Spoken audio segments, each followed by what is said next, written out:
Hi friends, இந்த வீடியோவில் நம்ம பார்க்க போகிறது கிளாஸ் 8 மேக்ஸ் கணித பிரகாஷ் பார்ட் 2 புக்கில் இருக்க ஃபர்ஸ்ட் சாப்டர் ஃப்ராக்ஷன்ஸ் அண்ட் டிஸ்கைஸில் வர last figure it out questions page number 28 இருக்கு.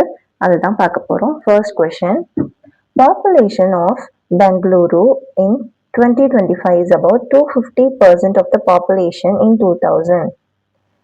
இது வந்து எது 250% எதை விட அதிகமாக இருக்குது அது வந்து நல்லா புரிஞ்சுக்கணும்.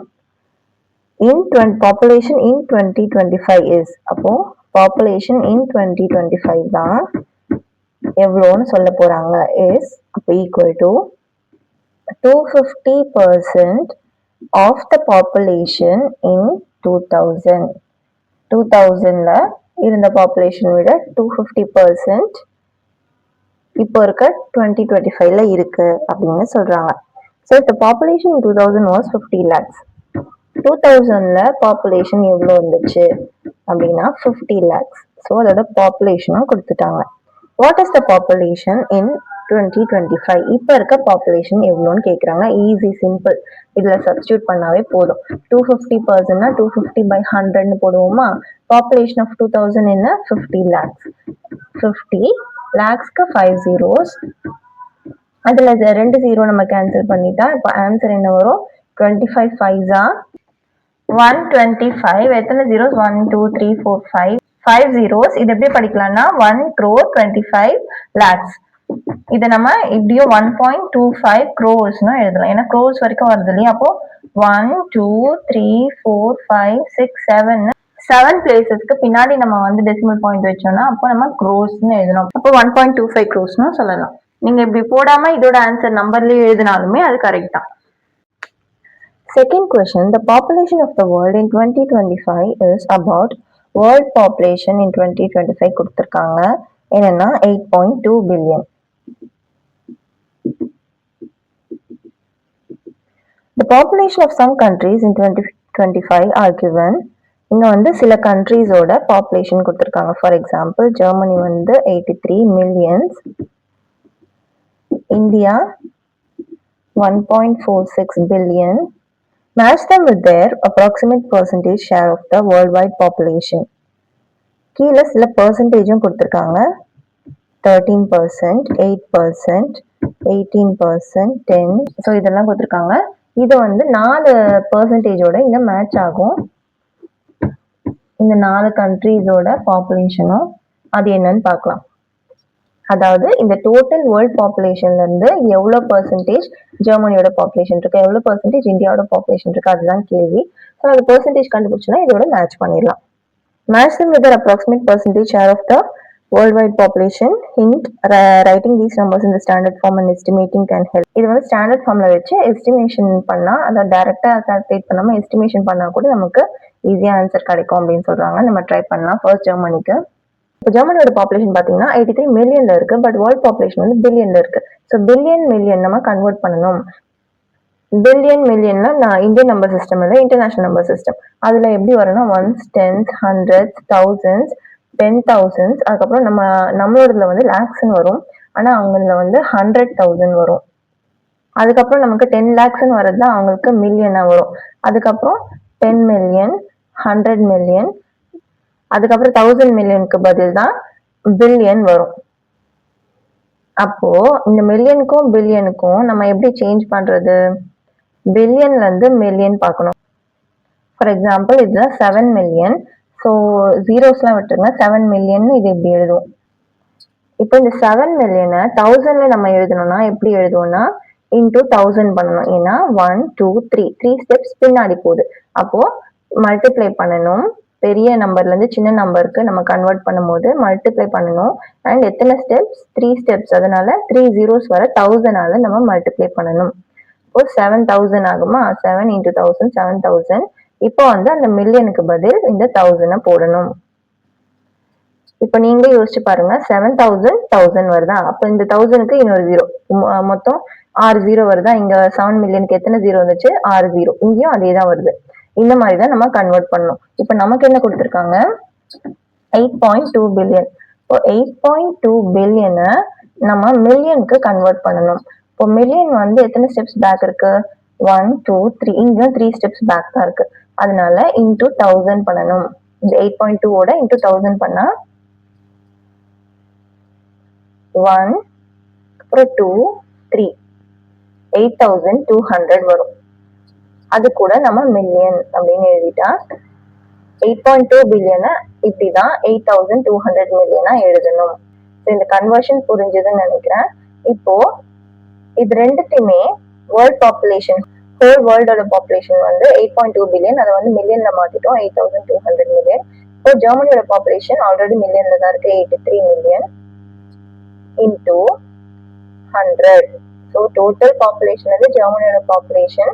இதை வந்து இந்த ஃபிராக்ஷனை நம்ம இன்டூ 100 பண்ணா நமக்கு எவ்வளவு பெர்சன்டேஜ்னு கிடைக்கும். ஜீரோஸ் கேன்சல் ஆச்சுன்னா 83/82. இப்போ இந்த நம்பர் பார்த்தீங்கன்னா 83க்கு பக்கத்தில், அதாவது ஒன்னே ஒன்று மைனஸ் தான். ஸோ 83/82 வந்து நம்ம 83/83ன்னு எடுத்தோம்னா 83/83 1 வரும். ஸோ அப்போ அது வந்து 1%. எப்படியோ அது 0.9 அந்த மாதிரி இருக்கலாம், பட் நியரர் டு 1%. அதனால ஜெர்மனியை நம்ம இந்த 1%ஓட மேட்ச் பண்ணிக்கலாம். ஸோ ஜெர்மனியோட பாப்புலேஷன் டு த வேர்ல்ட் பாப்புலேஷனோட பெர்சன்டேஜ் வந்து 1%. இந்தியாவோட பாப்புலேஷன் பார்க்கலாம். இந்தியாவோட பாப்புலேஷன் வந்து 1.46 பில்லியன். இங்க பில்லியன்ல இருக்கிறதுனால நம்ம 8.2 எடுத்துக்கலாம், அதுவும் பில்லியன்ல தான் இருக்கு. இப்போ இதோட பெர்சன்டேஜ் கண்டுபிடிக்கணும்னா இன்டூ 100. ஸோ இந்தியாவோட population divided by total population into 100. இப்போ இது வந்து இதை இன்ட்டு மேலே இன்டூ 100 பண்ணீங்கன்னா 146 வருமா, டிவைடட் பை 8.2. இன்னும் நம்ம ஈஸியாக ஆக்கணும்னா இன்டூ 10 பண்ணால் நியூமரேட்டர் அண்ட் டினாமினேட்டரில் 1460 டிவைடட் பை 82 வரும். அதை நம்ம டிவைட் பண்ணி பார்க்கலாம். 1s are 82, மைனஸ் பண்ணால் 4, 14லேருந்து 8 போனால் 6, இந்த 82 இன்டூ 7 பண்ணால் 7 2s are 14, 7 8 7s are 56 plus 1 757. So 574. 8ன்னா அதை விட அதிகமாகிடும். 82 into 8, 8 2s are 16, 8 8s are 64, 65, 656 வருது. அதனால இதுதான் கரெக்ட். ஸோ இது மைனஸ் பண்ணால் இப்போ 7, இதை மைனஸ் பண்ணால் கண்டிப்பாக 82ஓட கம்மியாக தான் வரும். அதுக்கப்புறம் நம்ம பாயிண்ட் வைக்கணும், பாயிண்ட் வச்சு சம்திங் வரும். அப்போ 7 பாயிண்ட் சம் நம்பர்ஸ் தான் வரும். அப்போ இதுக்கு நியரஸ்டா என்ன பர்சன்டேஜ் இருக்கு, 18% இருக்கு. So India's population to the world population வந்து 18% இருக்கு. நெக்ஸ்ட் பங்களாதேஷ் பார்க்கலாம். பங்களாதேஷ் வந்து மில்லியன்ல இருக்கு. ஸோ 8200 மில்லியன் பார்த்தோமா, அது யூஸ் பண்ணிக்கலாம். 175 divided by 8200 into 100, zeros cancel ஆயிடும். அப்போ 175 டிவைடட் பை 82. இப்போ 82 2s are வந்து 4 16 164. ஸோ 2s are 164, மைனஸ் பண்ணா 6 + 5 11. ஸோ அதுக்கப்புறம் 2 பாயிண்ட் சம்திங் தான் வரும். அப்போ which is equal to 2 point some value. இப்போ நியரர் டு 2%. இந்த வேல்யூ நம்ம எடுத்துக்கலாம், நியரர் டு 2%. யூஎஸ்ஏவும் மில்லியன்ல இருக்கு. So 347 divided by total value, total population 8200 into 100, zeros cancel ஆயிடும். அப்போ 347 டிவைடட் பை 82. 82 4s are பண்ணா 4 2s are 8, 8 4s are 32. So 328 வரும். 4s are மைனஸ் பண்ணா 9 1 19. இப்போ 4 பாயிண்ட் சம்திங் தான் வரும். இங்க 4க்கு பக்கத்துல என்ன இருக்குன்னா எதுவுமே இல்லை. ஆனா இங்க பாத்தீங்கன்னா 2% 2% ரெண்டு தடவை கொடுத்துருக்காங்க. ஒருவேளை 4க்கு பதில் அவங்க தப்பா கொடுத்துருக்க சான்ஸ் இருக்கு. அதனால நம்ம இதை வந்து 4% எடுத்துட்டு இதுக்கு மேட்ச் பண்ணிக்கலாம். யூஎஸ்ஏ வந்து 4%. Third question, the price of a mobile phone is 8,250. A GST of 8% is added to the price. So இது வந்து அதோட காஸ்ட். இந்த காஸ்ட் கூட ஒரு ஜிஎஸ்டி அமௌண்ட் ஆட் பண்றாங்க. அது எவ்வளோனா 18%. அப்போ நம்ம இந்த காஸ்டோட 18% எவ்வளோன்னு பார்த்து இது கூடவே நம்ம ஆட் பண்ணிடணும். என்ன பண்ணுவோம், 8250. இதுல 18% எவ்வளோ, 18/100 இன்டூ எந்த நம்பரோட 18%, இந்த நம்பரோட தான். ஸோ 8250. ஓகேவா? இது எப்படி வந்துச்சுன்னு தெரியுதா? ஒரு அந்த காசோட நம்ம 18% ஜிஎஸ்டி ஆட் பண்றோம். அந்த 18%ங்கிறது எந்த நம்பரோட 18%னா அந்த காஸ்டோட 18%. Which of the following gives the final price of the phone including the GST? First option பாருங்க 8250 plus 18 தப்பு. ஸ்ட்ரெயிட்டா அந்த பர்சன்ட் ஆட் பண்ணிருக்காங்க. ஸோ தப்பு. Second 8250 plus 1800. இப்போ இதை நம்ம கேன்சல் பண்ணாலுமே கூட பை 10னா ஸ்ட்ரெயிட்டா 1800 வராது. இப்போ இதுவுமே தப்பு. Next third option 8250 plus 18 by 100. Percent 18 by 100 கொடுத்துருக்காங்க. பட் இந்த வேல்யூ கொடுக்கல. அப்போ அதுவுமே தப்பு. ஸோ இந்த தப்பு நீங்க பண்ணலாம். பிளஸ் ஜிஎஸ்டி 18% இதோட நிறுத்திப்பீங்க. அது எந்த நம்பரோட 18% மறந்துடுவீங்க. ஸோ இது வந்து தப்பு பண்ணீங்க, அது பண்ணக்கூடாது. அண்ட் ஃபோர்த் ஆப்ஷன் 8250 into 18 இதுவுமே தப்பு தான். இங்க மல்டிபிளிகேஷன் பண்றாங்க. Next 8250 into 1.18. ஆக்சுவலா இது நம்ம எப்படி எடுக்கலாம்னா 8250 இது ரெண்டுத்துலயுமே காமனா இருக்கு இல்லையா? ஸோ 8250 நம்ம வெளியில எடுத்துட்டு இத இங்க வந்து 1 பிளஸ் இங்க என்ன வரும்னா 0.18ன்னு வரும். ஏன்னா இங்க வந்து 2 0 இருக்கா, இங்க கேன்சல்லாம் பண்ணல, 850 தான் வெளியில எடுத்திருக்கோம். அப்போ இங்க 2 0 இருக்கு. அது டெசிமல் பாயிண்ட 18/100 டெசிமல் பாயிண்ட்ல எழுதணும்னா 1 2ன்னு 2 தடவை டெசிமல் பாயிண்ட் பின்னாடி போகும். அப்போ 0.18 வரும். இப்ப ஆட் பண்ண பிறகு 8250 இது ஆட் பண்ண 1.18ன்னு வரும். இப்ப பாருங்க 8250 into 1.18 வருது. அப்ப இது correct. Fifth option is correct. Next பாத்தீங்கன்னா 8250 plus 8250 into 0.18. இந்த 18/100 ஓட டெசிமல் பாயிண்ட் என்ன 0.18. அப்போ இந்த ஈக்குவேஷன் மாதிரியே இருக்கு. அப்போ இதுவுமே இது வந்து sixth option. So sixth option fifth option ரெண்டுமே கரெக்ட். 1.8 into 8250 இங்க 1.8 இருக்கு. இங்க வந்து 1.18 தான் வரணும். ஆனா இங்க 1.8 இருக்கு. ஸோ இது தப்பு. இதுவுமே கூட உங்களுக்கு கன்ஃபியூஸ் பண்ணலாம். ஏன்னா இங்க வந்து 1.8 இல்ல 0.18 கூட கன்ஃபியூஸ் ஆகலாம். அதனால இது கூட நீங்க கன்ஃபியூஸ் ஆகி கரெக்ட்னு போடலாம். ஸோ இந்த மாதிரி தப்பு பண்ணாம கரெக்டா போட்டுருங்க. நெக்ஸ்ட் கொஸ்டினுமே அதே மாதிரி தான். ஆப்ஷன்ஸ் கொடுத்துருக்காங்க, எது ட்ரூன்னு கேட்குறாங்க. The monthly percentage change in population compared to the previous month of mice in a lab is given. Percentage of population change, ஒரு லேப்ல மவுஸ் இருக்கு, நிறைய மைசஸ் இருக்கு. ஸோ அது வந்து பாப்புலேஷன் இன்க்ரீஸ் ஆகிட்டே இருக்கு. இன்க்ரீஸ் ஆகுதா தெரியல, சேஞ்ச் ஆகிட்டே இருக்கு. பட் ஒவ்வொரு மாசமும் டிஃப்ரெண்டா சேஞ்ச் ஆகுது. ஃபர்ஸ்ட் மந்த் பாத்தீங்கன்னா 5% பிளஸ் 5%, அப்போ 5% அதிகமாகுது. செகண்ட் மந்த் பாத்தீங்கன்னா -2%, அப்போ 2% கம்மி ஆகுது. அண்ட் தேர்ட் மந்த் 3%, இதுவுமே -3%, ஸோ 3% கம்மி ஆகுது. So which of the following statements are true? The initial population is P. பாப்புலேஷனும் நம்பர் கொடுக்கல, Pன்னு தான் கொடுத்துருக்காங்க. இப்போ இந்த ஸ்டேட்மெண்ட்ஸ்லாம் எது கரெக்ட்னு கேட்குறாங்க. The population after 3 months was, முதல்ல பாப்புலேஷன் ஆஃப்டர் 3 months என்னவா இருக்கும் நம்ம கண்டுபிடிக்கலாம். ஏன்னா அதை பேஸ் பண்ணி தான் கொஸ்டின்ஸ் இருக்கு. ஸோ பாப்புலேஷன் ஆஃப்டர் 3 months இதுக்கு முன்னாடியே நம்ம பார்த்துருக்கோம். இந்த மாதிரி பாப்புலேஷன் சம் வந்து நம்ம காம்பவுண்ட் இன்ட்ரெஸ்ட் யூஸ் பண்ணுவோம். ஏன்னா ஒரு பாப்புலேஷன் இன்க்ரீஸ் ஆயிடுச்சுன்னா அப்போ அந்த வேல்யூல இருந்து தான் மறுபடியும் அது இன்க்ரீஸ் ஆச்சா டிக்ரீஸ் ஆச்சான்னு கண்டுபிடிப்போம். ஸ்டார்டிங்ல இருந்த பாப்புலேஷன் பார்க்க மாட்டோம். ஸோ ஃபர்ஸ்ட் மந்த் ஒரு சேஞ்ச் நடந்துச்சுன்னா அந்த சேஞ்சான வேல்யூல இருந்து அந்த -2% பார்ப்போம்.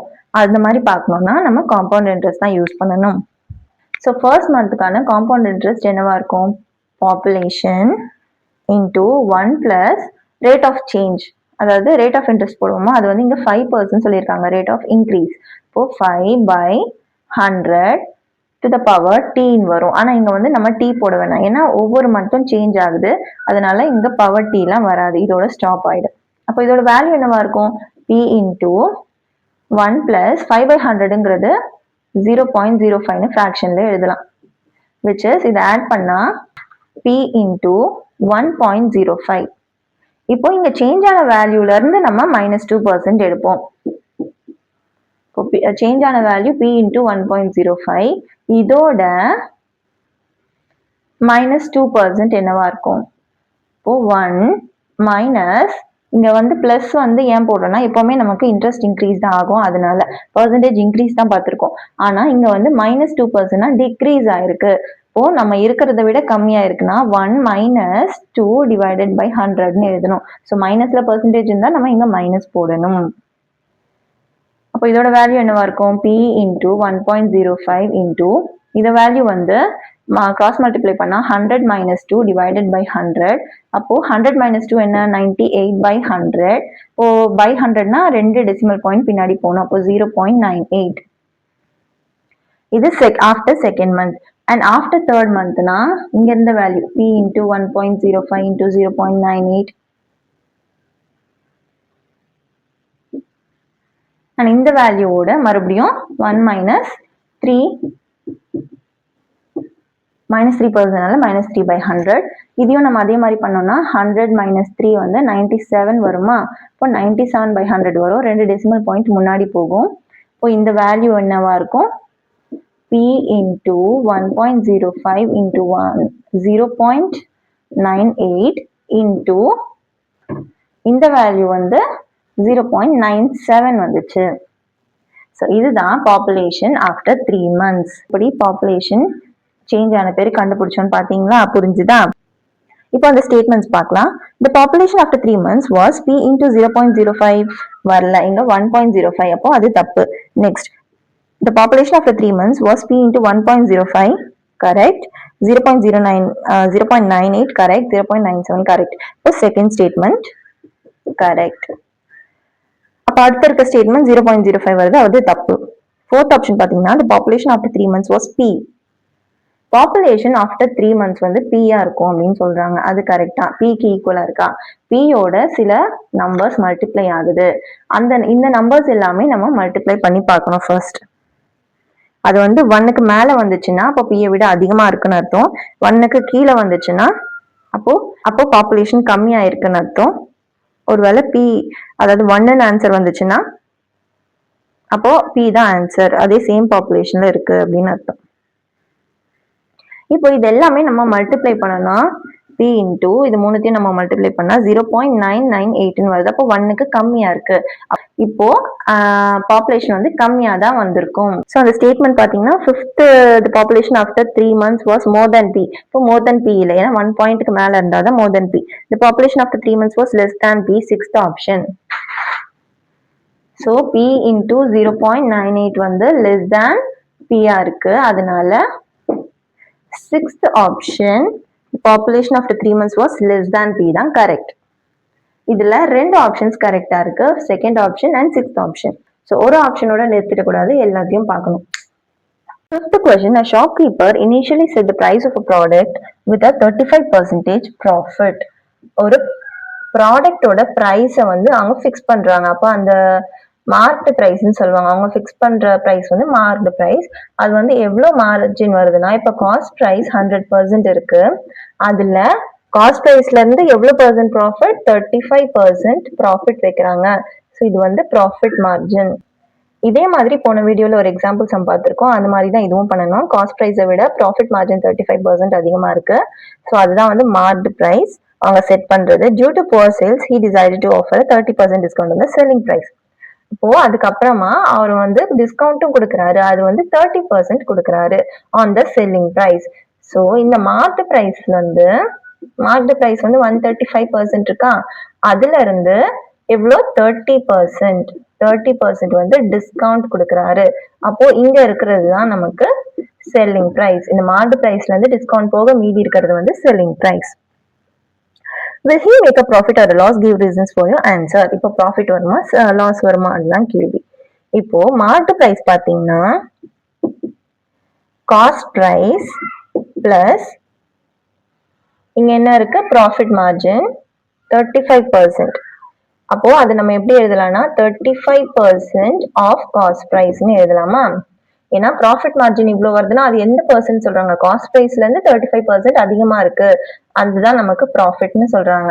அப்போ மார்க்டு ப்ரைஸ் அவர் செட் பண்ண ப்ரைஸ் என்ன? காஸ்ட் ப்ரைஸ்க்கு மேல 35% ப்ராஃபிட் மார்ஜின் வைக்கிறாரு. இப்போ காஸ்ட் ப்ரைஸ் வந்து நம்ம எக்ஸ்ன்னு எடுத்தோம்னா 35/100% இப்படி எழுதலாம் இன்டூ எக்ஸ். அப்ப நம்ம இது எப்படி எழுதலாம்? எக்ஸ் காமனா எடுத்தா 1 பிளஸ் 35/100 டெசிமல் எழுதுனா 0.35 வரும், 2 0. ஸோ 2 தடவை டெசிமல் பாயிண்ட் பின்னாடி போகும், 0.35.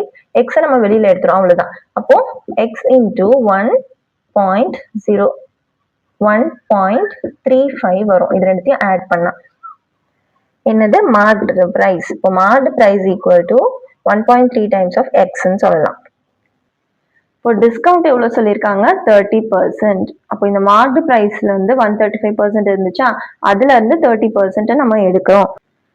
இப்போ 30% ஆஃப் மார்க்டு பிரைஸ், அதை நம்ம எப்படி எழுதலாம், 30/100 இன்டூ மார்க்டு பிரைஸ் நம்ம இங்க என்னன்னு பார்த்தோம், எக்ஸ் இன்டூ 1.35ன்னு பார்த்தோம். இப்போ இந்த ஜீரோஸ் கேன்சல் ஆச்சுன்னா 3யும் 1.35யும் மல்டிப்ளை பண்ணா 4.05 வரும். அப்புறம் எக்ஸ் இங்க இருக்கு, டிவைடட் பை 10. இப்போ ஆன்சர் வந்து 0.405 எக்ஸ்ன்னு வருது. ஸோ டிஸ்கவுண்ட் வந்து 0.405 ஆஃப் எக்ஸ். இது வந்து டிஸ்கவுண்ட் அமௌண்ட் தான். ஸோ இதை வந்து நம்ம மார்க் பிரைஸ்ல இருந்து மைனஸ் பண்ணாதான் நமக்கு செல்லிங் பிரைஸ் கிடைக்கும். புரிஞ்சுதா? இப்போ மார்க் பிரைஸ் வந்து எக்ஸ் இன்டூ 1.35 மைனஸ் மார்க் பிரைஸ்ல இருந்து இந்த டிஸ்கவுண்ட் அமௌண்ட் 30% நம்ம எடுக்கிறோம், 0.405 எக்ஸ். எக்ஸ் காமனா இருக்கு, ஸோ எக்ஸ் மட்டும் வெளில எடுத்துட்டு 1.35 மைனஸ் 0.405 எடுத்தோம்னா இதை மைனஸ் பண்ண ஆன்சர் எக்ஸ் இன்டூ 0.945. ஸோ இதுதான் செல்லிங் பிரைஸ். செல்லிங் பிரைஸ் பார்த்தீங்கன்னா இப்போ போன கொஸ்டின்லேயே பார்த்தோம், எக்ஸ் இன்டூ அங்கே வந்து பாப்புலேஷன் இன்டூ 1 மேலுக்கு வந்துச்சுன்னா இன்க்ரீஸ் ஆகுது, இல்லை 1க்கு கீழே 0. சம்திங் வச்சுன்னா டிக்ரீஸ் ஆகுதுன்னு பார்த்தோம். இங்கேயும் அதே மாதிரி காஸ்ட் ப்ரைஸ் இருக்கு. இந்த காஸ்ட் ப்ரைஸை விட மேலே இருந்துச்சுன்னா நமக்கு 1 பாயிண்ட் இன்டூ மல்டிப்ளை 1 பாயிண்ட் வந்திருக்கும். அப்போ காஸ்ட் ப்ரைஸை விட அதிகமாக இருக்கு, ஸோ நமக்கு ப்ராஃபிட்டாக இருந்திருக்கும். பட் இங்கே 0 பாயிண்ட்ல வருது. அப்போ 0 பாயிண்ட்னா இந்த காஸ்ட் ப்ரைஸை விட நமக்கு கம்மியாக தான் இருக்கு. So selling price is less than cost price. Cost ப்ரைஸ்ங்கிறது எக்ஸ், இது வந்து 0.9ஓட மல்டிப்ளை ஆகுறதுனால அது கண்டிப்பாக எக்ஸை விட கம்மியாக தான் இருக்கும். ஸோ காஸ்ட் ப்ரைஸை விட கம்மியாக தான் செல்லிங் ப்ரைஸ் இருக்கு. So it is clearly visible that it is a loss. Selling price கம்மியாக இருக்கிறதுனால இட் இஸ் அ லாஸ். இப்போ லாஸ் எவ்வளோ அப்படின்னு பார்க்கணும்னா லாஸ் எப்படி கண்டுபிடிப்போம், காஸ்ட் ப்ரைஸ்ல இருந்து செல்லிங் ப்ரைஸை மைனஸ் பண்ணுவோம். காஸ்ட் ப்ரைஸுங்கிறது எக்ஸ்ன்னு எடுத்தோம், செல்லிங் பிரைஸ் வந்து இப்பதான் பார்த்தோம் 0.945 எக்ஸ். இதையும் நம்ம எக்ஸ் வெளியில எடுத்துட்டு 1.0945 எக்ஸ் பண்ணோம்னா இப்போ 0.055 எக்ஸ் கிடைக்குது. ஸோ லாஸ் வந்து 0.055 எக்ஸ்.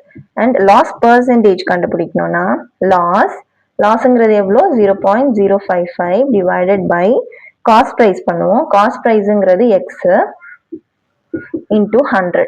ஸோ இங்கே எக்ஸ் கேன்சல் ஆச்சுன்னா 0.055 இன்டூ 100. அப்போ 2 டெசிமல் பாயிண்ட் பின்னாடி வரும், அப்போ 5.5 வரும். So loss percentage is 5.5%.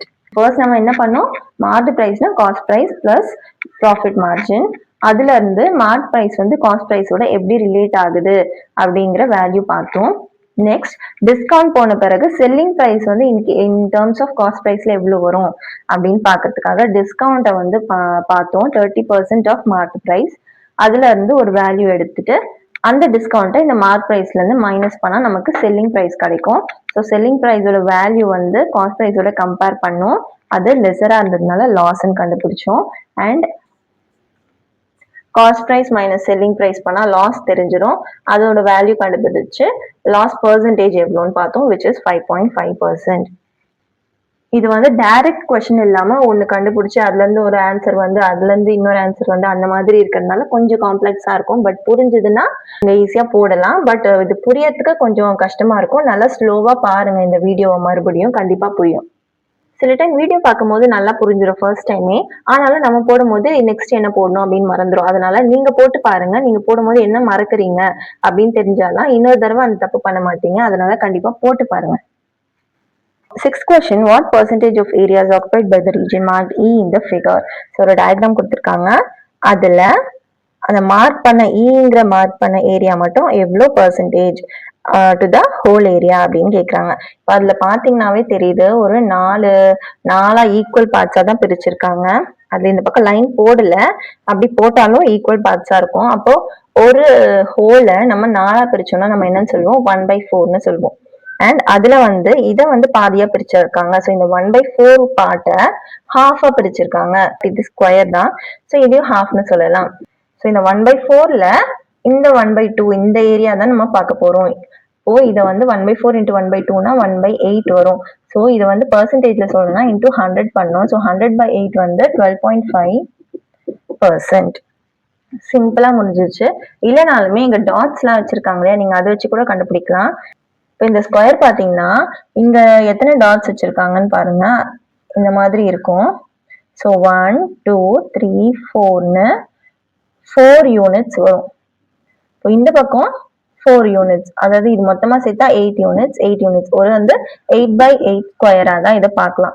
அப்போ 8/8 ஸ்கொயரை இப்படி 4ஆ பிரிச்சோம்னா ஈக்குவல் ஹாஃபா இங்க பிரிச்சிருக்காங்கன்னா இந்த ஏரியா என்னவா இருக்கும், ஹாஃபா இருக்கும். அப்போ இதுல வந்து 4 அண்ட் இந்த ஷேப் பாத்தீங்கன்னா ஒரு ட்ரையாங்கிள். இப்போ இதுல ஹோல் ரீஜனோட ஏரியா நம்ம எப்படி கண்டுபிடிக்கலாம், ஸ்கொயரோட ஏரியா a இன்டூ a, அதாவது 8 இன்டூ 8 64. இப்போ டோட்டல் ஏரியா வந்து 64 ஸ்கொயர் யூனிட்ஸ். அதுல இந்த ஏரியா மட்டும் கண்டுபிடிக்கணும். அது வந்து ஒரு triangle. So half into base into ஹைட்னு போட்டோம்னா ஹாஃப் இன்டூ பேஸ் வந்து இது வரைக்கும் 4, ஃபுல்லா 8னா இதுல பாதி வந்து 4. இப்போ 4 இன்டூ ஹைட் வந்து இங்க இருந்து இது வரைக்கும், ஸோ அதுவுமே 4 தான் வரும். இப்போ கேன்சல் பண்ணா 2 4s are 8 வருதா. அப்போ இந்த நமக்கு வேண்டிய ரீஜன் வந்து 8, அந்த ஏரியா வந்து 8 அண்ட் டோட்டல் ஏரியா வந்து 64. இன்டூ 100 பண்ணா அந்த ஏரியாவோட பர்சன்ட் கிடைச்சிரும். ஸோ 1/8 வருது. ஸோ இங்க வந்து வேல்யூ தான் இங்கேயும் வருது. அப்போ 12.5%. ஸோ நீங்க எப்படி பார்த்தாலுமே ஆன்சர் இதுதான், 12.5%. தேங்க்ஸ் ஃபார் வாட்சிங். இந்த வீடியோ உங்களுக்கு பிடிச்சிருந்ததுன்னா லைக் பண்ணுங்க, உங்க ஃப்ரெண்ட்ஸ்க்கு ஷேர் பண்ணுங்க. அண்ட் ஃபார் மோர் வீடியோஸ் கல்வி கிராஃப்ட் சேனலை சப்ஸ்கிரைப் பண்ணுங்க. தேங்க்யூ.